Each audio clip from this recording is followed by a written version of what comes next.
Good evening and welcome to the Channel Studios here in London with your international news around the world in 5. Ukraine has confirmed that hundreds of its fighters trapped for more than 2 months in Mariupol's Avostol steelworks have been evacuated. About a dozen buses carrying Ukraine fighters who are holed up beneath the besieged plant were seen leaving the huge industrial site in the southern port city.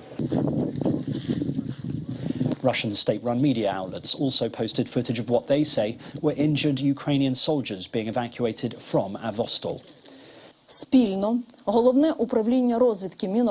Deputy Defence Minister Hanna Maliar said 53 badly wounded soldiers were taken to a town held by Russian-backed rebels and said another 211 were evacuated using a humanitarian corridor to get to another rebel-held town. It's thought they were released in exchange for Russian prisoners of war. Ukraine President Volodymyr Zelensky said, "We hope that we will be able to save the lives of our guys." Meanwhile, Turkey's president has restated his opposition to Finland and Sweden joining NATO just hours after they said they would seek membership. In a news conference, Turkish President Tayyip Erdogan said the Swedish and Finnish delegations should not bother coming to Ankara to convince it to approve their NATO bid. He is angered by what he sees as their willingness to host Kurdish militants. The jailed Kremlin critic Alexei Navalny has opened an appeal process for a 9-year prison sentence on charges that he and his allies say are politically motivated. After a brief start to the hearing on Tuesday morning, the court said it would resume the process on May the 24th, following a request to postpone from Navalny. His hearing comes as Russian authorities seek to silence remaining government critics, and Moscow pushes on with its military campaign in Ukraine.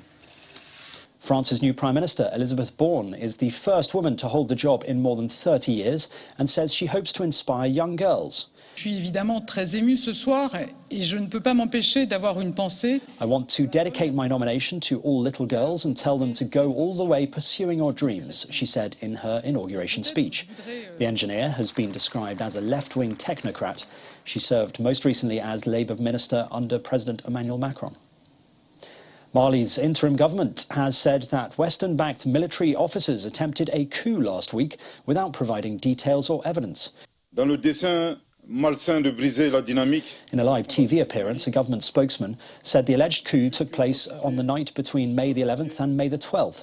The accusation against Westerners marks a fresh low between Mali and its old international allies, who for a decade aided the West African nation in its fight against Islamist insurgents. The Junta took power in their own coup in August 2020.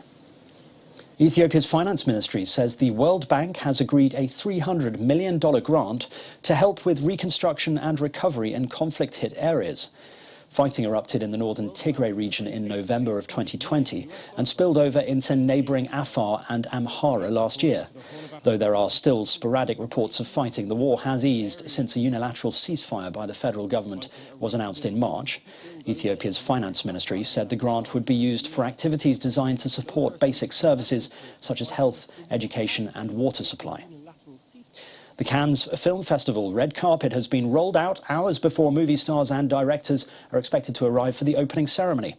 The festival is gearing up for a bumper 75th anniversary edition. After 2 years of COVID, this year the parties are back and Hollywood heavyweights will include Tom Cruise's Top Gun Maverick, bringing the star to Cannes for the first time in 3 decades, as well as Baz Luhrmann's Elvis biopic, starring Austin Butler and Tom Hanks. And 62 competitors, including women and children, entered the 9th edition of the Robert Sport Surf competition in Liberia.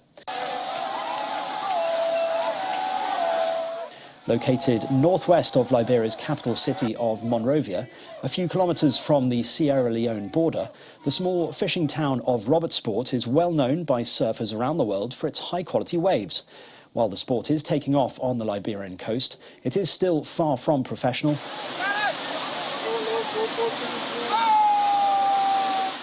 The eventual winner, Morris, worked early in the morning sorting out fish on the beach before his heat.